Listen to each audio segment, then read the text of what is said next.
Want to see how we make shepherd's pie Appalachian style? Stay tuned. Welcome back to the Graystone Acres kitchen, y'all. Hey, today we are making shepherd's pie Appalachian style. This week is St. Patrick's Day week. I love it. I celebrate it every year. Usually I make corned beef and cabbage. If you want that recipe to make your actual corned beef, head over to graystoneacres.com. We have the recipe on our website. You'll love it. Super simple. Just start 10 days ahead, well, technically 11 days ahead before you're going to eat on St. Patrick's Day. And you just put all the ingredients together, put in the fridge, wait, ready to rock and roll. This year though, we're making shepherd's pie. And we're going to do it Appalachian style here in the mountains of West Virginia. All right, so for our local business of the month, we are actually going to call out Whitehall Spirits. They are the procure of our Guinness today and a few other libations that I enjoy. I like going into people are friendly, nice, local. Check them out over in Whitehall, West Virginia. So this is a pretty simple recipe, not too complicated. The great thing about this recipe is, and I'll explain it later on, this is the type of recipe that you can make ahead of time and then freeze to eat later.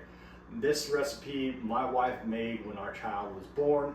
Prior, don't get me wrong, she did not make it the day after something. That would have been cruel and unusual punishment. But she did make it prior, froze it. We had it ready, rock and roll that week. Wonderful. So let's get into the ingredients and then I'm going to show you how to make it. All right, first of all, we're going to talk, we need a little bit of fat. Now, you can use oil, you want a neutral oil. Me, I like a little bit of neutral fat when I'm making certain dishes like this. I think it just adds to it. However, this is a little hard to get. This is bear fat. Appalachian style, like I said, we're going to use some bear fat here. About a tablespoon worth. 2 chopped onions, chopped pretty fine. 5 carrots, you're going to want to cut them into 1/4 inch discs. If they're really thick, I like to cut them in half. That way they cook even with everything else. About 3 pounds of potatoes cubed up into 1-inch cubes. I personally like a Yukon Gold potato the best for this dish. I think when you roast it and have that nice crispy top, Yukon Gold just crisps, so it's nice, a little bit golden. However, these are not Yukon Gold, these are Kennebecks.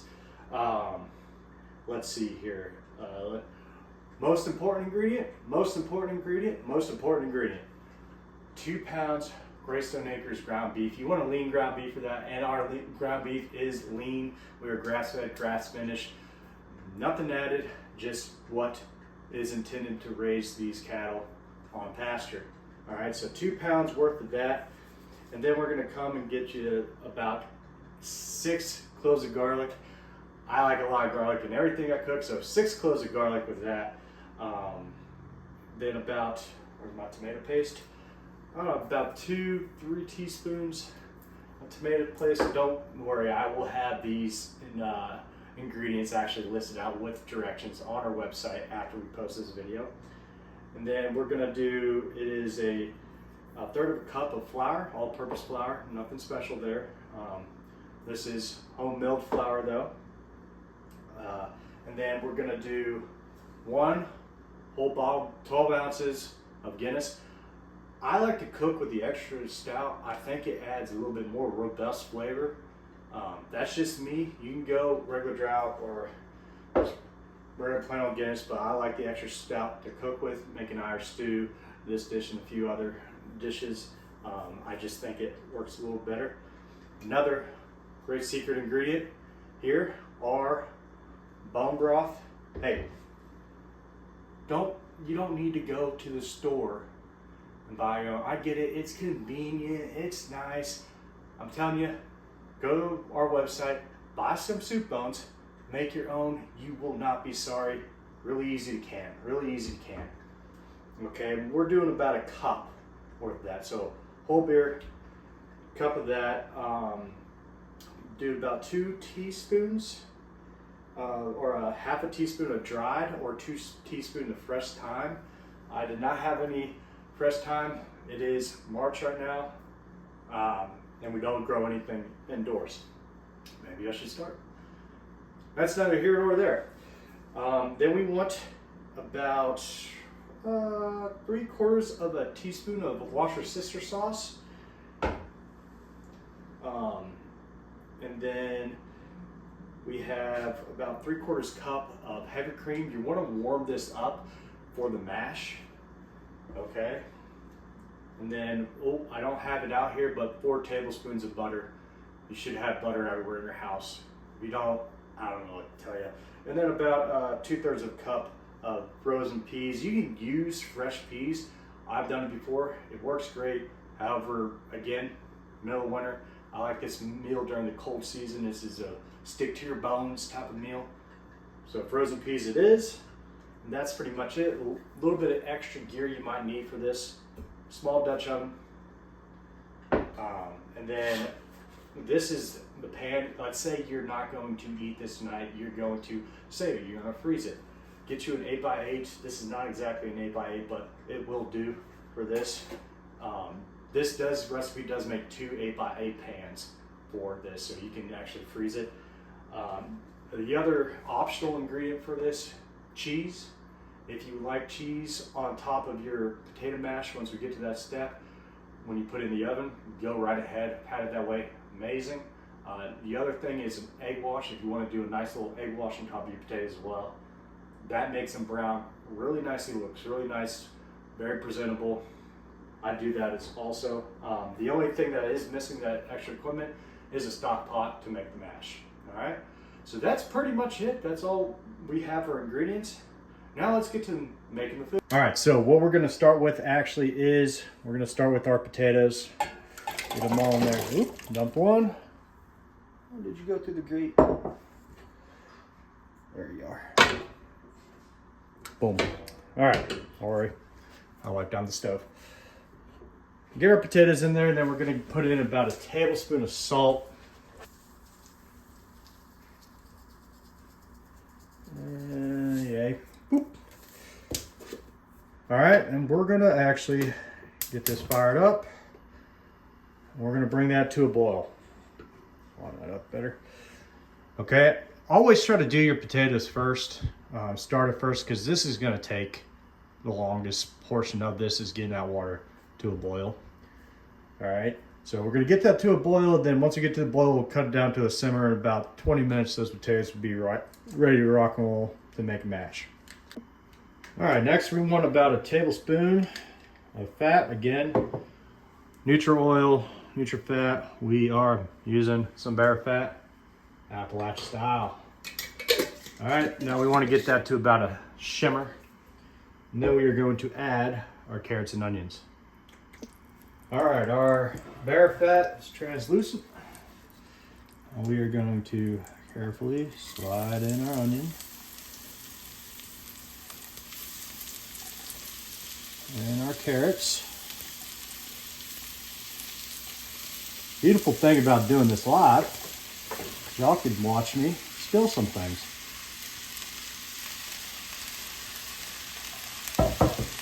This is filmed in front of a studio audience. All right, just kidding. So we want about just a teaspoon of salt. Now you can get sea salt, iodine salt. I didn't have any sea salt, so that's that. And we're gonna go half a teaspoon of pepper. Handy wooden spoon. And I stir it around. Let everybody know each other in the pot.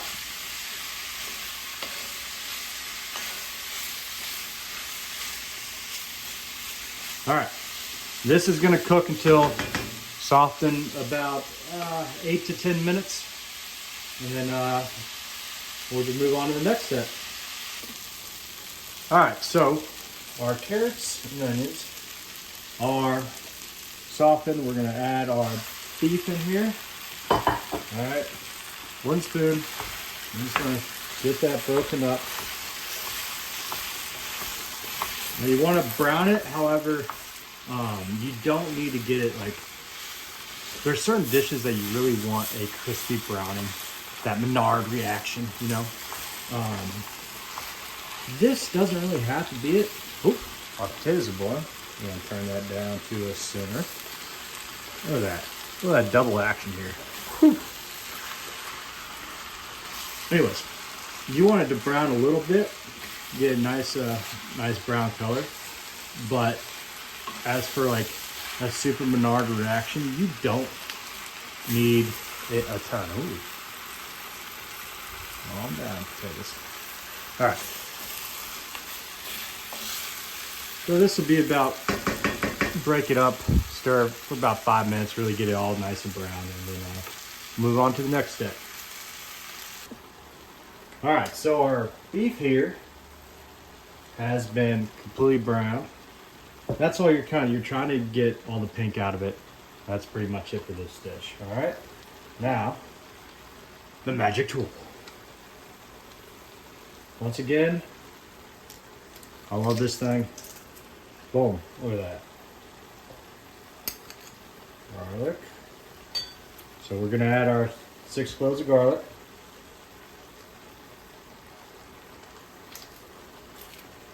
Oh, I got a piece of garlic that has a little spot on it. I'm gonna cut that off real quick, off camera.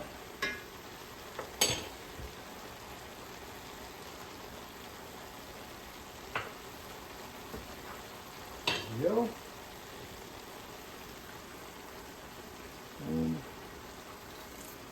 All right.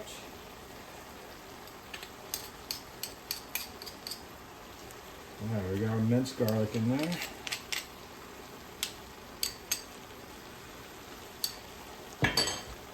Next, we're gonna add, I misspoke during the instructions, 4 teaspoons of paste.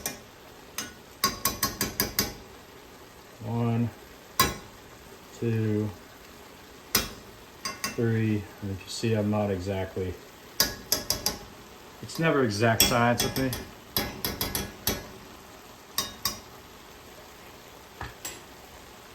Four teaspoons of paste, and I'm going to give this a nice little stir. Now you want this to cook until fragrant, about 30 seconds to a minute, okay?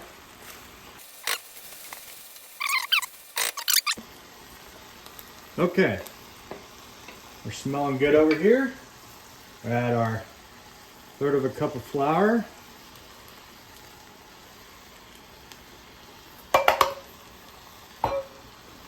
Stir that up. We're going to want to cook this again for about 2 minutes. Get it all mixed in. I might have been ahead to use our bigger Dutch oven, but we're here now. We're in this together, you know. There's no turning back.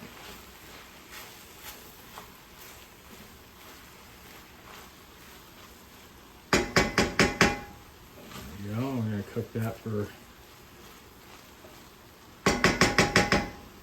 2 minutes. Now I know it looks a little bit mashy. Trust me, we're going to add some liquid to it, make it more of a gravy. All right, 2 minutes has passed. A little stir here. Nice, we got some bits on the bottom. That's what we want. Oh, perfect, perfect, perfect. All right. Now we're gonna add first just a 1/2 cup of Guinness. I'll let that reduce a little bit, okay? Nice little stir here. Not deglazing yet. We will. All right, I'll let that just reduce. So, adding the rest of the beer. Okay. We're gonna measure out here a cup of broth. Give it a little shake to mix up all that liquid gold. There we go.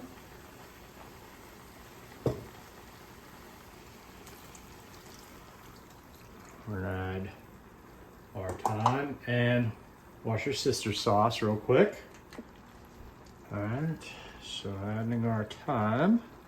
Oop, did a very haphazard job of getting that around the bowl. And then it's 3/4 teaspoon, and I'm an eyeball guy. I'm gonna stir that a little bit up. Now we're gonna start deglazing with our wooden spoon. Get all the bits off the bottom.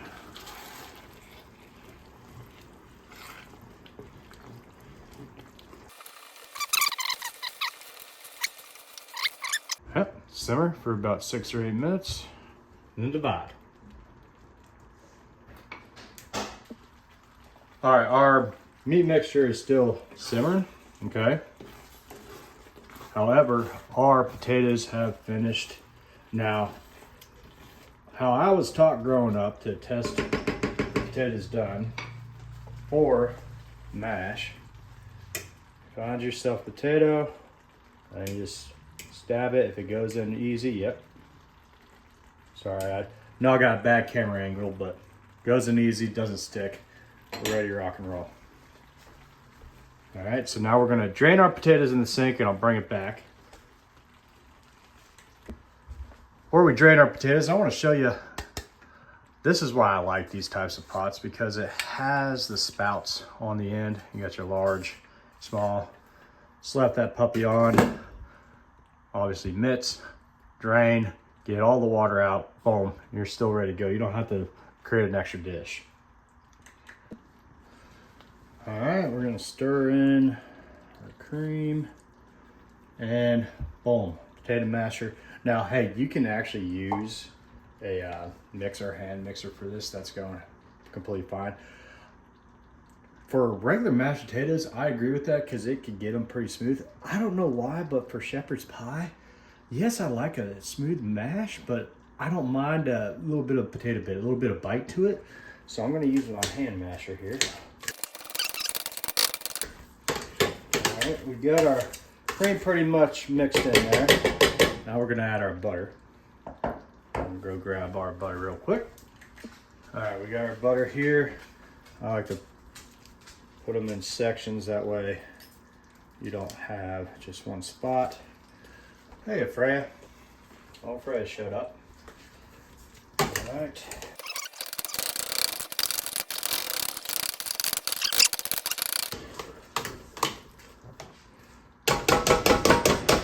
All right.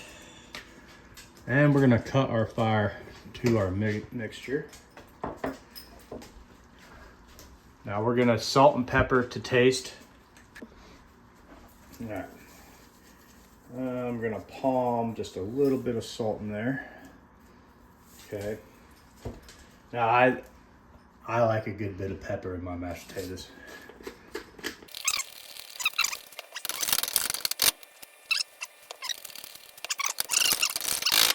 Mash, we got our filling. Let's add these two together and make our shepherd's pie. All right, we got our assembly area right next to Betsy the cow here. Whoop, old Betsy. All right, so we're gonna take about half of this and put it in our pan here.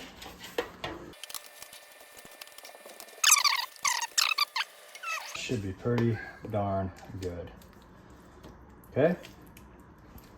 Now, I'm gonna scrape this down because we are actually gonna eat this tonight. This is for later.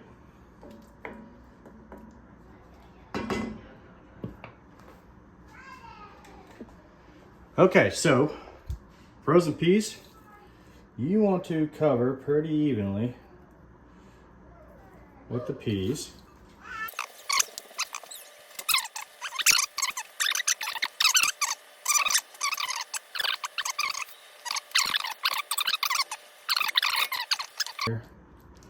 All right, now we will cover with our mash.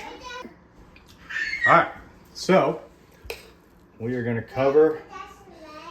Spices? Does Daddy need to put them away? Not yet. We're going to cover our meat mixture with potatoes. This little spoon smoothing out. Look at that. Oh, that's gonna crisp up so nice. And then we do the same for the other one.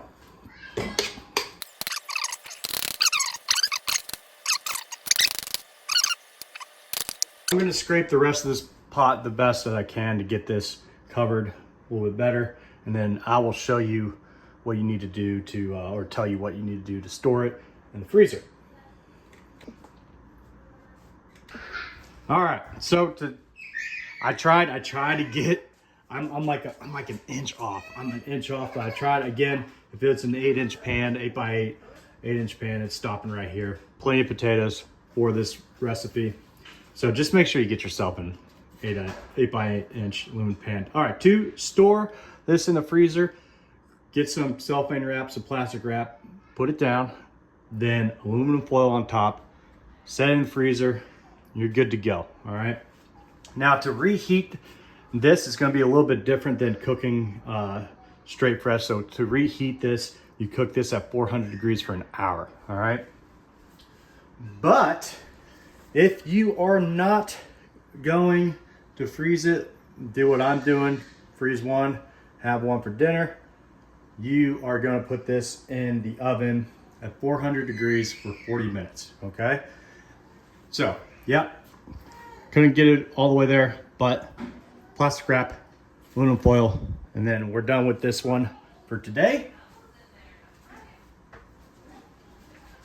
Besides, we need to focus on the beauty that is this. Look how that's just homely, you know, that makes you think of grandma. Okay, so you're gonna cook this for 45 minutes, and then we will end up broiling it just to get the top of the potatoes nice and crispy. I'm actually gonna do a little bit of an egg wash to really brown it out, but that's all we have to do. So preheat the oven, 400 degrees, 35 to 40 minutes. Then we will broil for about 12 minutes until nice and crispy brown. All right, and that is it. That's all you have to do to make Appalachian style shepherd's pie here in Graystone Acres kitchen. I'd like to thank y'all for tuning in. Hey, we're gonna get that into the oven, and then I will show you what it looks like coming out.